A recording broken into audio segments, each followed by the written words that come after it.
Alrighty guys, the time is finally here. I know so many people have been talking about this, not only in my comment section, but in the comment sections of other videos. All over Twitter and Reddit, there's so many people talking about skill-based matchmaking. And although I did mention it back in the beta for this game, because for whatever reason there was SBMM in a beta, now that it's been a couple of weeks since launch, and this is usually around the time that the honeymoon phase starts dwindling out, I figured I'd finally crack and start talking about skill-based matchmaking because it is something that really does affect me and my gameplay and my experience with the game so far. And like majority of people that talk about SBMM, I'm not the biggest fan, but I will say when it comes to the gameplay that you're watching in the background, this is something that I did want to highlight because it is probably my highest amount of kills that I've gotten in this game so far. Now, I've been doing a lot of camo grinding, so I'm not really going for high kill gameplays. It just so happened I was using one of the better weapons in the game, and let me tell you something, this definitely pertains to SBMM because I literally felt like I was going into actual war because my team, for whatever reason, was filled with a bunch of shitters other than myself and a friend of mine, and the ending scoreline was something ridiculous, and I had to pop a few plays just to make this happen. And you probably already saw one just a moment ago, but I went pretty fucking stupid in this game, so I would appreciate some love on the goddamn gameplay because in a game like this, especially when you're trying to camo grind, it's not necessarily the easiest thing to do. Also, one of the biggest reasons I'm even talking about SBMM in another video is because of this gameplay right here. Like I said before, my teammates were a bunch of fucking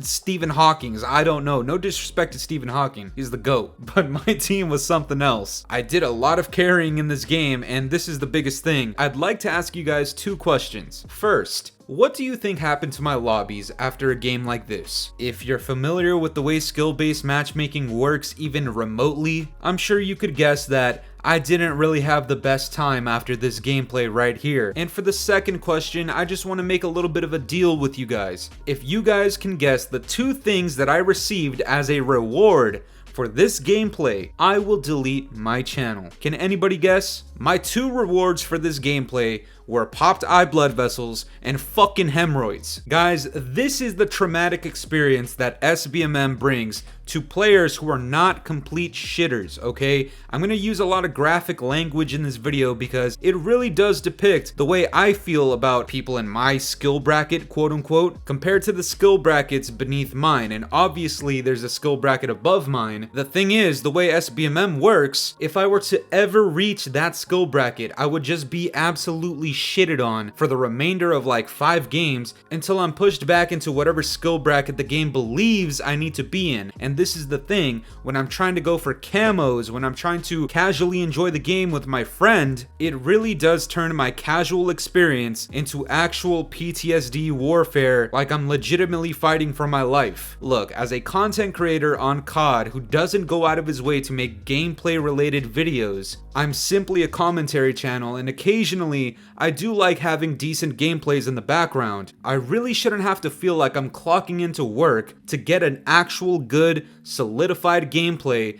that people are going to be impressed with just to have in the background of a video where I'm ranting about whatever else. And the reality is, that's my exact experience on this game. Now, I mentioned the honeymoon phase just a little while ago. Now that it's been a couple of weeks and I've seen all of the cracks, all of the dents in this game, when it comes to bugs, when it comes to the optimization, when it comes to the party system issues, when it comes to the server issues, the spawn issues, the lack of content, the missing content, all of the above. The last thing I want to worry about on top of all of that is SBMM. Yes, I do appreciate the competitive aspect of Call of Duty, but just because I would consider myself an above average player doesn't mean that 95% of my games need to be this sweaty or need to be so demanding where I need to be so locked in to the point where I can't even enjoy the casual aspect of the game. I do believe there should be some sort of balance between casual and competitive in COD, whether or not I'm partied up with people, and I'll talk about that in a minute, but I really don't want to feel like 90% of my games I need to be trying my ass off, and 10% of the time I can actually enjoy a casual lobby. I can just vibe with whoever's in my party or in the game, in game chat. Majority of the time that I've played COD since 2019 when this new SBMM system got implemented, I haven't really experienced things like that. And I really want to drive that home. For the last 3 to 4 years, the amount of times that I've actually been able to casually enjoy the game, have fun with my teammates, have fun with the enemy team even, have been heavily outnumbered by the amount of times that I've actually had to been so locked into the game that eventually I get annoyed and hop off. Which for all of the SBMM supporters would be the exact opposite of what you think SBMM is doing. Sure, for some casual players, they might enjoy getting shitted on. I don't know. Personally, I don't enjoy having to endure hemorrhoids to play the goddamn game every single day. Eventually, I'm gonna get so frustrated and burnt out that I'm just gonna hop off the game. Whereas many of the casuals might continue to play the game because they see that they're doing good, but when you're in the higher tier of competition, yes, like I said, the competition is something that I do appreciate about COD, but eventually it gets very draining because eventually when I'm trying to do other things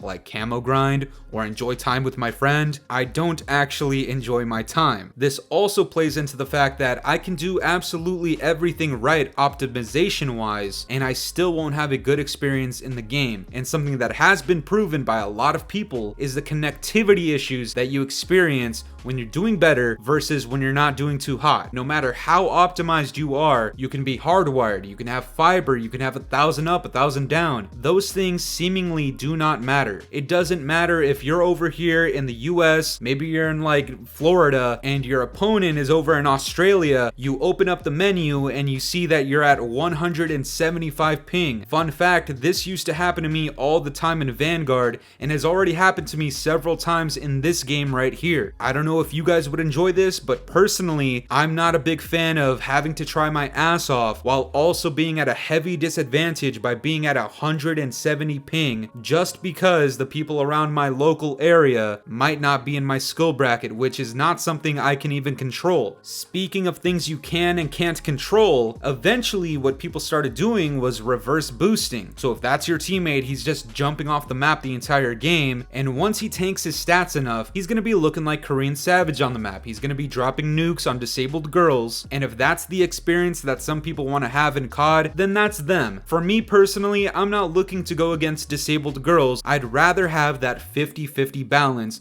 of competition and the casual experience that Call of Duty has had since 2007. And I know a lot of people want to bring up the argument about, oh, SBMM was in the game since Black Ops 2, you just didn't know. Well, then you're just answering the shit for me. If I didn't really notice SBMM that much back in Black Ops 2, and I had a much better time playing those games than I do nowadays, when I actually do notice SBMM, well, then you're just answering the whole problem yourself. There's so many more people talking about it now than there was previously, so if you were a developer or you were part of Activision, for what reason would you not try to cater to the community that is trying to play your game longer? Why would you not cater to those people at least a little bit in order to keep them playing your game longer? Because like I said, for me personally, and I know a lot of people can agree with this, eventually over time, the level of sweat in these lobbies will just make you want to hop off the game, especially if you're solo queuing, which is a fucking nightmare in this game. When you're partied up, at least the skill level varies, so maybe you have a little bit more variety in your lobbies, but when you're solo queued, those skill brackets that you're placed into are 100% centered around you. So again, if you're one of the devs or you're part of Activision, why would you not try to cater to one of these players ever? Well, the fact of the matter is, when you start separating who's in the above average category versus who's below average, especially in one of these current CODs, a Modern Warfare title developed by Infinity Ward, probably some of the easiest games you can ever learn, for a player who's above average, of course there's gonna be a massive difference between myself and somebody who's a complete shitter. And because there's so many people in the below average category, of course the devs are going to be catering to those people. And once you start peeling back the layers, you start asking yourself, well, why do they cater so much to the people who are below average, to all of the casuals? You start thinking about it more and more, you start looking at the patterns of these last 4 CODs, some of the differences between these CODs and the CODs of the past, things like seasonal progression, things like a battle pass, things like no prestige system, things like lobbies disbanding, things like bundles and microtransactions. You finally start seeing the patterns and you see what actually drives Activision to make the decisions and to make the systems that they're making, and you finally realize to yourself that SBMM is the way say it is for shitters who are going to cough up more money to Activision versus the people in the higher tier of gameplay who are more than likely not giving that much money to Activision. And if you're in their shoes, just pretend you're a greedy fat pig. Of course, you're going to design your game in ways that are going to cater to those shitters more than people who have been playing your franchise for multiple years, who have naturally become pretty good at the game. Thus, you get an SBMM system that does nothing good for you, but is going to keep the casuals playing the game and more likely to spend money on the game and fill Activision up with more money. And ladies and gentlemen, that is the saddest truth we have about skill-based matchmaking here in Modern Warfare 2019 Part 2. But that's going to do it for me today, guys. I'm curious to know what you guys think about this. Do you guys think SBMM has been benefiting MW 2019 Part 2? Let me know down in the comments below, and if you enjoyed today's video, make sure to leave a like, subscribe if you're new, hit the bell notifications to stay up to date with my newest videos, and yeah guys, it's been the boy Fooly.